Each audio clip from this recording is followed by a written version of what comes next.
देवरानी जेठानी। दीपा और नीता दोनों देवरानी जेठानी हैं। दीपा नौकरी करती थी और नीता घर संभालती थी। भरा पूरा परिवार था। सास ससुर दोनों के दो दो बच्चे, कुल 10 लोगों का परिवार। कई सालों बाद दोनों की बुआ सास कुछ दिन अपने भाई के पास रहने आईं। सुबह उठते ही बुआ जी ने देखा दीपा जल्दी जल्दी अपने काम निपटा रही थी। नीता ने सबका नाश्ता टिफिन बनाया, जिसे दीपा ने सबको परोसा। टिफिन पैक किया और चली गई ऑफिस। नीता ने फिर दोपहर का खाना बनाया और बैठ गई थोड़ा सास और बुआ सास के पास। बुआ जी से रहा नहीं गया। बोली, छोटी बहू, तेरी जेठानी तो अच्छा हुक्म चलाती है तुझ पर। सुबह से देख रही हूँ रसोई घर में तू लगी है और वो महारानी दिखावा करने के लिए सबको नाश्ता परोस रही थी, जैसे उसी ने बनाया हो। नीता और सास ने एक दूसरे को देखा। नीता बोली, नहीं, ऐसी कोई बात नहीं है बुआ जी। बुआ जी बोली, तू भोली है, पर मैं सब समझती हूँ। नीता से अब रहा नहीं गया और बोली, बुआ जी, आपको दीपा दीदी का बाकी सबको नाश्ता परोसना दिखा?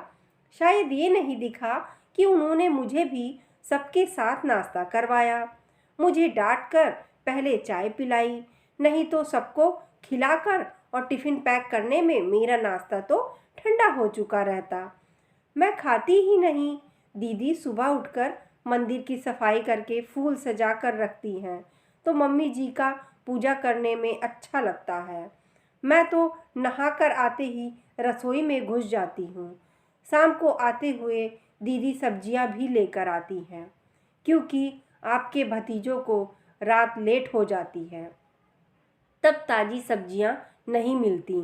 ऑफिस में कितनी मेहनत करनी पड़ती है, फिर ऑफिस में काम करके आकर रात को खाना बनाने में मेरी मदद करती हैं।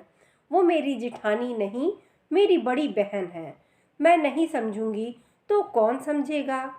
बुआ जी चुप हो गईं। शाम को दीपा सब्जी की थैली नीता को पकड़ाते हुए बोली, इसमें तुम्हारी फेवरेट लेखक की किताब है, निकाल लेना। नीता खुश हो गई और बोली, थैंक्स दीदी। नीता सब्जी की थैली किचन में रखी और किताब रखने अपने कमरे में गई। बुआ जी ने दीपा को आवाज़ दी, बड़ी बहू, यहाँ आना। दीपा बोली, जी बुआ जी।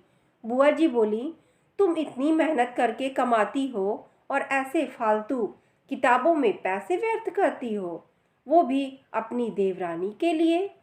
वो तो वैसे भी घर में करती ही क्या है। तुम दिन भर मेहनत करती हो और वो घर पर आराम। दीपा मुस्कुराई, बोली, आराम? नीता को तो जबरदस्ती आराम करवाना पड़ता है। सुबह से बेचारी लगी रहती है किचन में, सबकी अलग अलग पसंद, 4 बच्चों का टिफिन सब बनाती है, वो भी प्यार से। सुबह की चाय पीने का भी सुध नहीं रहता उसे। दोपहर को जब बच्चे आते हैं, फिर उनका खाना, उनकी पढ़ाई सब वही देखती है। वो है, इसलिए मुझे ऑफिस में बच्चों की चिंता नहीं रहती। मैं अपना पूरा ध्यान ऑफिस में लगा पाती हूँ। कुछ दिन पहले ही प्रमोशन मिला है। मम्मी पापा की दवाई कब खत्म हुई, कब लाना है, उसे पता होता है। रिश्तेदारों के यहाँ कब फंक्शन है, क्या देना है, सब ध्यान रहता है उसे। घर संभालना कोई छोटी बात नहीं है। मेहमानों की आवभगत बिना किसी शिकायत के करती है। उसे बस पढ़ने का शौक है। फिर भी मैं अपनी छोटी बहन की छोटी सी इच्छा पूरी नहीं करूँगी तो कौन करेगा? बुआ जी की बोलती फिर बंद हो गई। दीपा वहाँ से उठकर चली गई। ये सारी बात सास पूजा करते हुए सुन रही थी। बुआ जी के पास आकर बोली, जी, ये दोनों देवरानी जेठानी सगी बहन जैसी हैं और एक दूसरे का अधूरापन पूरा करती हैं। मेरे घर की मजबूत नींव हैं ये दोनों, जिसे हिलाना नामुमकिन है। ऐसी बातें तो कई लोगों ने दोनों को पढ़ानी चाहिए, पर मजाल है दोनों ने सामने वाले की बोलती बंद ना की हो। और सास मुस्कुरा दी। बुआ जी की बोलती अब पूरी तरह बंद थी। दोस्तों, ये छोटी सी देवरानी जेठानी की कहानी आपको कैसी लगी? कमेंट करके अपनी राय ज़रूर बताएं। धन्यवाद।